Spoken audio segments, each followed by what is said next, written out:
Hujan deras disertai angin kencang melanda Kabupaten Bantul, Yogyakarta. Akibatnya sejumlah pohon tumbang dan menimpa rumah warga. Meski tidak ada korban jiwa, namun kejadian ini sempat membuat panik warga.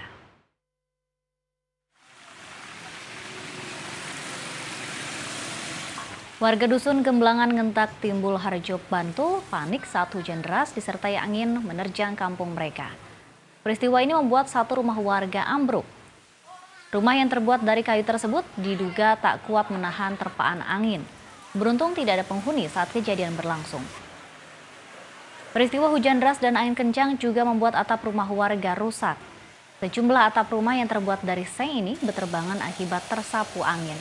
Tak hanya itu, sejumlah pohon ikut tumbang terkena terpaan angin yang kencang.